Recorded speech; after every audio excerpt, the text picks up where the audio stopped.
Hello and welcome to Java tutorial number 8. Originally, tutorial 8 was going to be how to make a Java file, a Java jar file, smart enough to relaunch itself using the command prompt. However, we have not, well, I recorded that video as I said in my Unity tutorial, but I haven't really, I didn't like the way it turned out, and I didn't think that's the best next step to go in. It's focusing too much on one really specific thing. So I'd rather do networking for a little bit, networking for maybe this tutorial and maybe the next one if we still have more to cover with very, very basic networking, no peer-to-peer or anything like that yet. Oop, almost knocked my microphone off my table. So anyway, I'm just going to get started with networking. These are some examples from the Java Oracle site. I'm going to have a download link with a zip file that has all three of them: multi-server thread, multi-server, and client.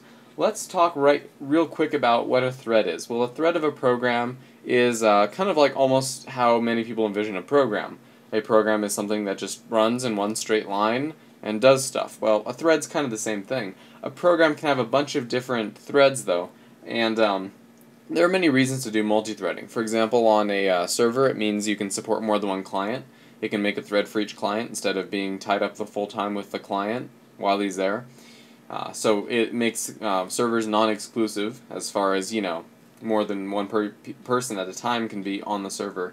The second nice thing about multi-threading is it's useful to take advantage of multiple cores on a computer. So that's another nice thing. Multi-threading has a lot of different purposes, but in this case it's to support multiple clients mainly. So multi-server and multi-server thread run together. Multi-server runs multi-server thread. It makes a multi-server thread object every single time there's a connection. And the client actually connects to the server at the port 7555 as specified in here, up where we declare our port.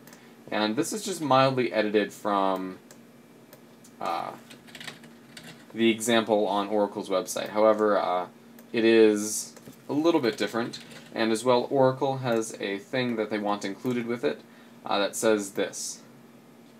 So basically they're saying you can use this code, but you just have to retain this copyright notice and say if it does any damage to your system, well, not their problem, stuff like that.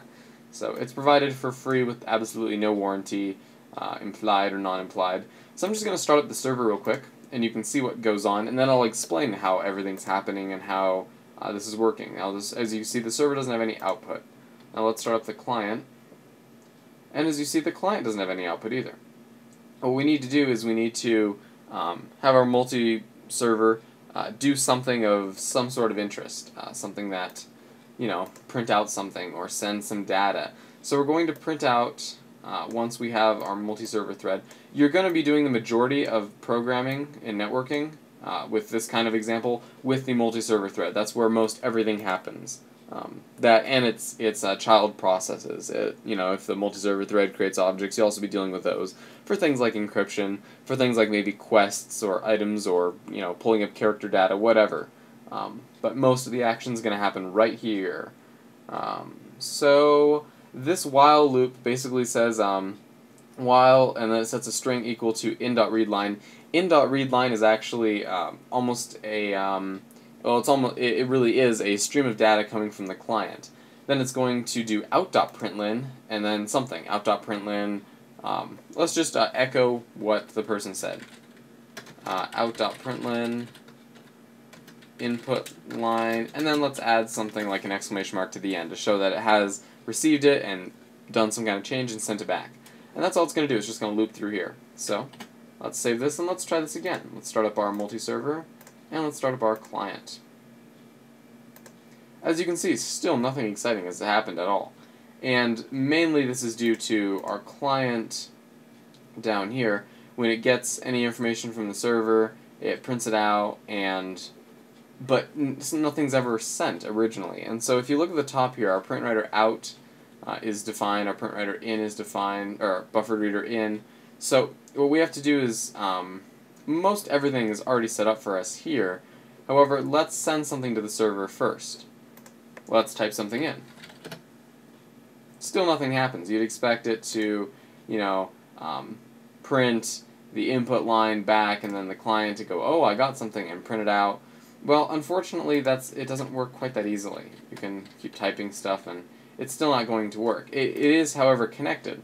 So to confirm that it's connected real quick, let's just do something when it connects. Once it makes the buffered reader, let's have the server send it something. The server say out.println connected. And you'll see what happens now. Now something happens. Now we have input. We have a connection established. Now what if we type this again? See? It sent it and it sent it back. So we needed to do some kind of association to start up the client, get the client going, and then from there the client is looking for... See, it doesn't even start sending stuff until after it's received something from the server. So let's do the server welcome message as welcome to RPG Town. This is going to be the shell that I'm going to base my series in developing a text-based RPG game in. It's going to be kind of an aside from my Java tutorials. It's just going to kind of be like, and just go out to the side, and it'll be interesting, it'll be fun. We'll be developing an RPG together, a real simple text-based one. Then at the end, I'll host a server of it for everyone to play on, just for fun. And so anyway, it'll say, welcome to RPG Town, and then it'll maybe say, please enter your name, or something. You know, and obviously we don't have anything set up right now to handle the names or anything. But let's just run this now. Let's save it and run it and see how this works once we... Here we go. So this is what the server originally tells the client. If we set up the client to have the client enter something and then the server talk, then we'd have to structure the client differently and do something separate in multi-server thread.java too. But we would have to structure the client separately. But the client, after it creates... You see, it automatically has a socket, a print writer out, and a buffered reader called in already made, and then it has to initialize them basically in its main class. So when it's called, when it starts up, it initializes them, and it creates a socket at localhost port 7555. So that's like a connection. Imagine a socket almost as a port. You plug a USB cable into a port. That's your socket. Your port's your socket. You're plugging something in. You have a connection. So a socket, that's all a socket really is. It's for networking. It's almost, imagine it like a cable connecting the server and the client. Just a real quick, simple little cable that data goes in and data goes out. Real simple, connect from point A to point B. Doesn't split off, doesn't do anything weird like that. So our print writer out. Print writer is pretty similar to, well, in use as just your normal system object, system.out.println. Out is just the name that we call a print writer, but print writer is used to write stuff to the server, to send data to the server. Buffered reader is very similar to a scanner object. A scanner object pulls data in, and a buffered reader pulls data in. That's why I called it in. I'm very creative. Actually, they called it in, but whatever. A buffered reader basically is reading in all the information that the server is sending. And we'll get into why it's buffered and all that kind of stuff later on. That's not too important right now. However, just know that it's basically a scanner object, and it's used very similar to a scanner object. It isn't a scanner object. It isn't at all a scanner object, but it's similar in how it works. So if, just imagine a scanner object and with a couple minor differences. So this try block is trying something, even though it does say it throws an IO exception. We're still trying to catch unknown host exceptions here, and actually to catch IO exceptions so we can handle them specially here. Now, system.error.println is basically system.out.println, but it has ties to being an error. You could also do something like e.printStackTrace. That would also work.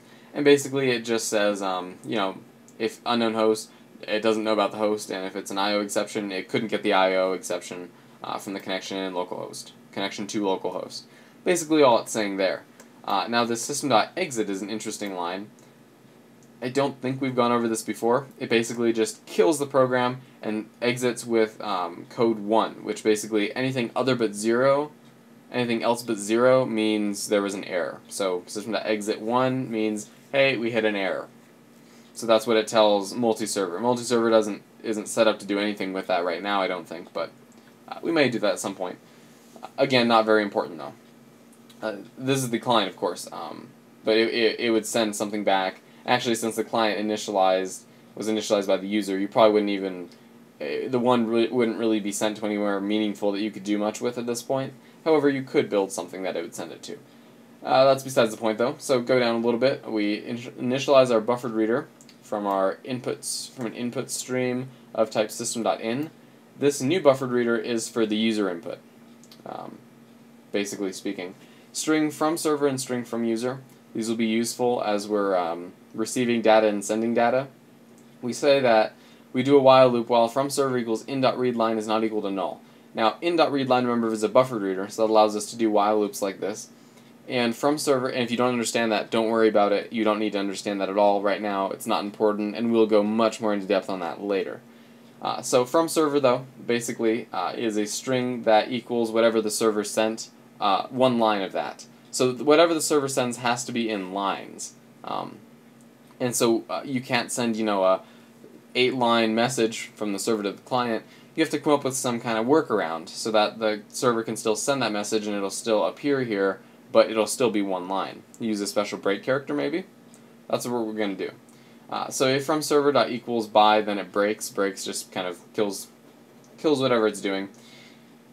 From user equals stdin.readline. That is a bad name. Anyway, that is your scanner object essentially. It's a buffered reader, but we could use a scanner just the same. It's just getting input from down here. It just got FSFD. That's what it does. And if from user is not equal to null, then it prints out whatever you said. Now, if we press enter, you'll notice it still prints it out. Why? Because an enter is not equal to null. White space, a space, that's not null. Null means nothing, a space means a space, and enter means an enter. So, we could actually remove this. We don't need this client thing, and in fact we don't need this at all. I think what we need is this.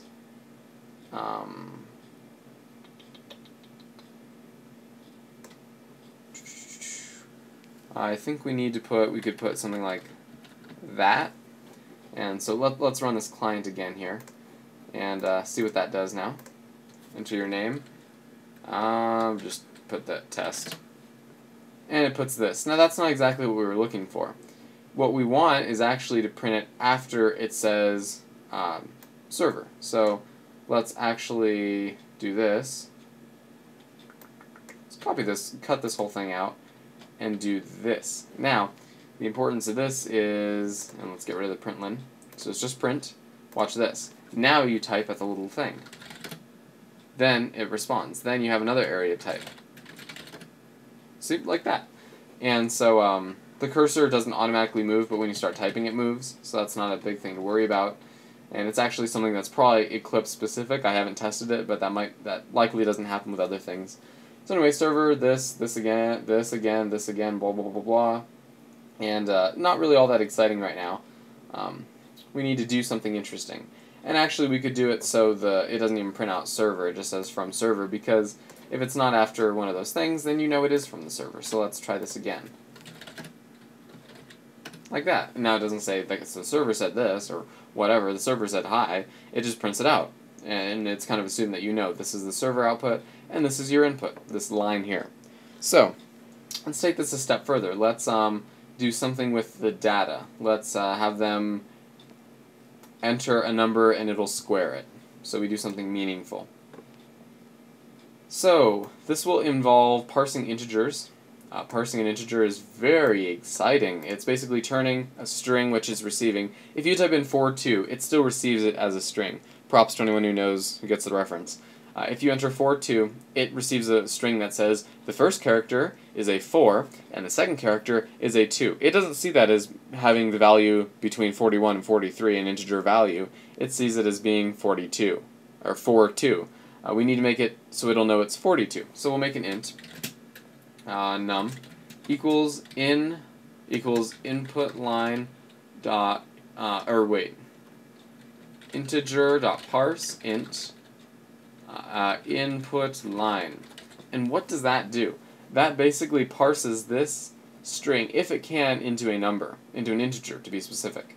Now, what if you enter something like Hello Kitty, or something that's not a number? Well, it'll throw you a bunch of errors and freak out. That's what it'll do. So if this is going to be a serious feature, we'd be very careful to make it so if it wasn't a number, it'd say, hey, you didn't enter a number, and it'd be persistent, or it'd replace it with something else, or it'd get the hash code of the number, just something to protect it from crashing. But this is just an example, so I'm not going to worry too much about making sure it's a secure application as far as secure from the user being stupid.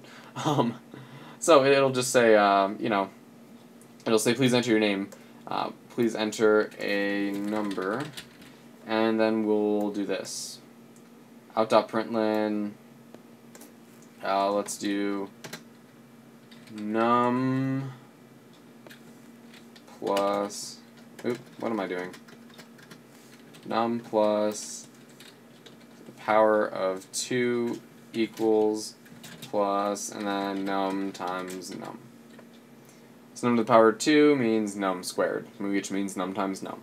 So let's quit everything that's running right now, and let's start the server back up, and let's start our client up.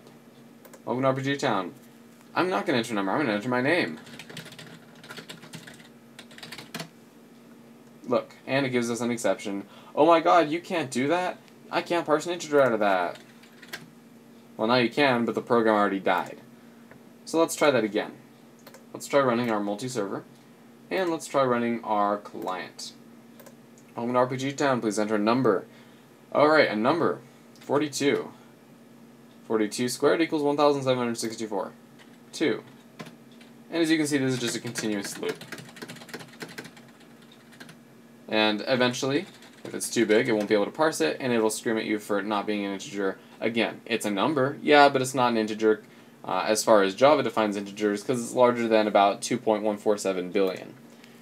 Big number again, but it's pretty easy to go over with certain things, like large balances with exponential interest, or compounding interest or something on a server. It's sometimes possible that you will be having to switch that over to some kind of other to a double or to a long or something of that nature. So let's make it do something a little bit more exciting. Next, in tutorial number 9, we'll get into encryption and making user accounts with encrypted passwords and comparing them and all that kind of stuff, doing SHA 512 plus assault for the hash, for the encryption. That's what we'll be focusing on, and not actually how it works. I'll just give you a class that automatically works, and maybe later in the distant future we'll go over what's actually going on inside of Java that is, encrypting. And but we will talk about what that hash is and why it's important, what it's useful for.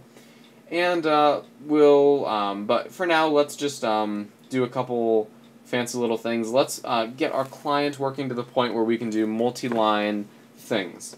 So I'm lazy. I'm not going to rewrite this so that it'll accept multiple lines and go looking for that, because that's really not the way this is meant to work. I am instead going to change it so that I just use a special character on the server side whenever I send stuff that means new line. I can't send the new line character because it'll see that as a new line and stop when it hits that character. So I could say, well, let's create a method here. Private static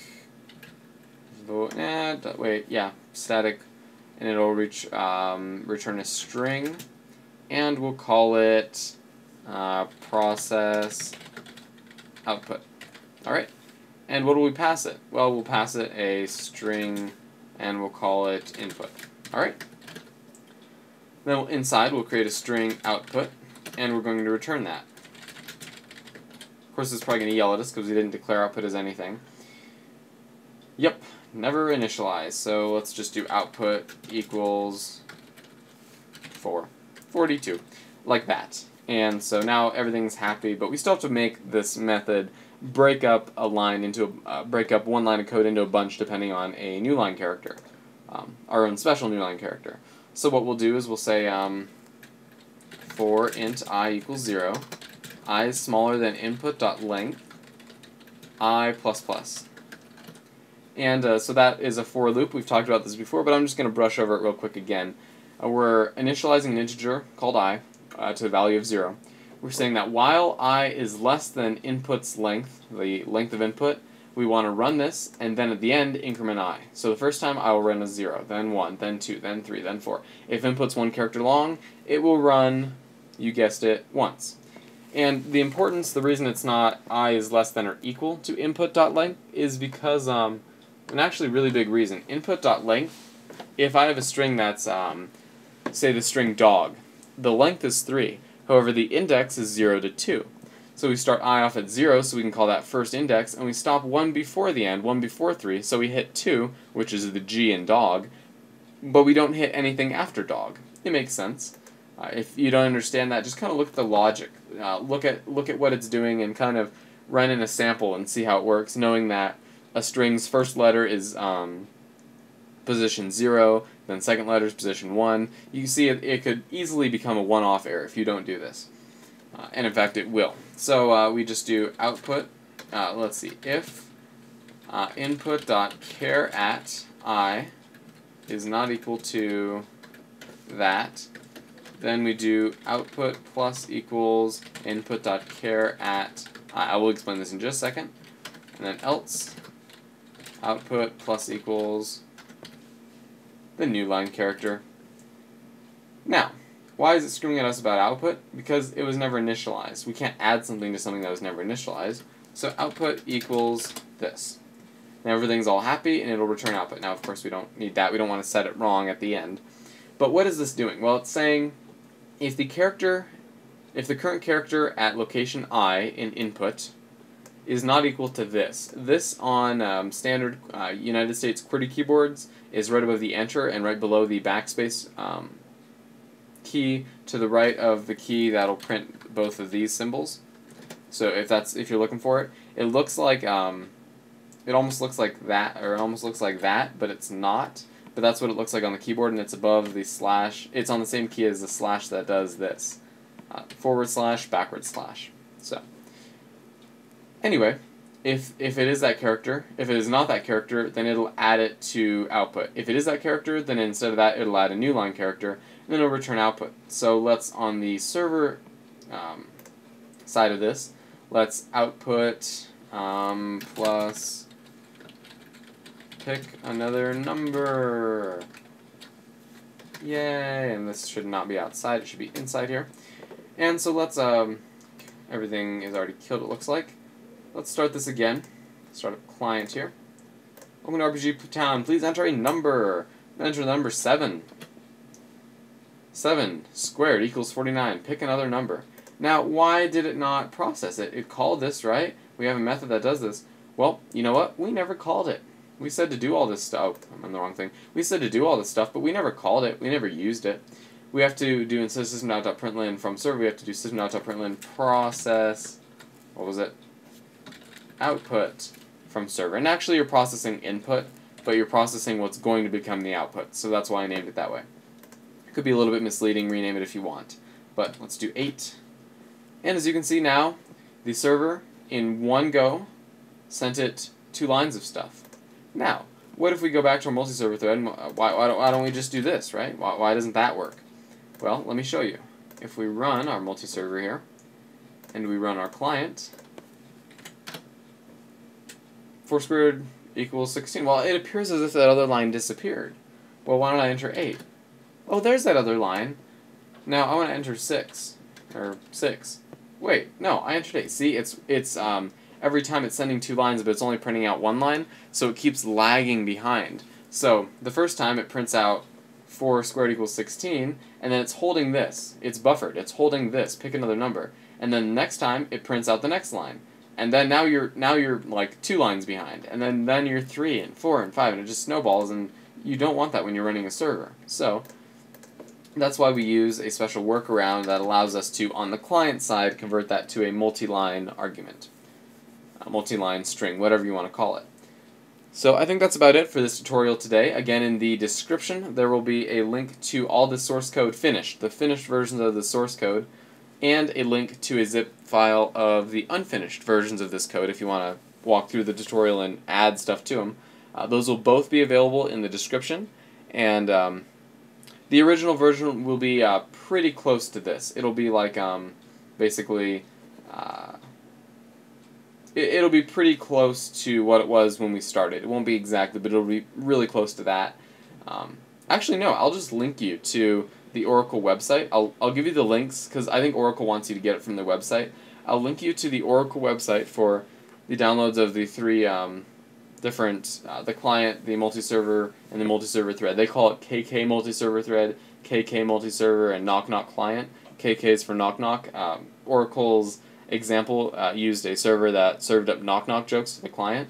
So just keep that in mind, and but then I'll give you a downloadable zip that contains all of the source code, the finished, or at least finished at this point in time, source code. So what did this tutorial show you? It showed you how to make a server, serve information to a client, process that information client side, send information back, do a little bit of cool math stuff here, not really all that cool, and then and how to use kind of good conventions for closing your in and out connections. I'd also like to point out what multi-server does real quick. Multi-server listens constantly. It just listens, that's all it does, and then at the end it closes the server socket. Really, honestly, you never hit this line while you're running. But anyway, while it's listening, it creates a new multi-server thread from serversocket.accept.start. You're probably saying, well, isn't it making like 1,000,000 threads per second? You know, while loops run a lot. Well, you see, a while loop doesn't finish and run again until every line inside of it's executed. And this hasn't executed because we haven't gotten a server socket yet. So, that we can accept. So, basically, all in all, this thing listens a bunch on a port defined up here. It listens, it creates a server socket on that port, and then if that doesn't work, it tries to catch the exception and screams out, I couldn't listen on the port, you know, if the port's already in use or whatever. Then it says, while I'm listening, I'm going to be listening for new connections, and every time I get one, I'm going to accept the connection, and I'm going to start it. Well, basically, I'm going to make a new multi-server thread, save, by passing it serversocket.accept, we're going to accept the socket and pass it over, and then we're going to start multi-server thread. What does start do? It basically invokes the run function, the run method, whatever you want to call it, inside of multi-server thread. So, kind of a confusing tutorial, a lot of information thrown at you, source code coming from a bunch of different places, for a couple different reasons, mostly the fact that Oracle wants you to get it from their website with their copyright notice and everything. So, but the finished project will be available as a downloadable zip.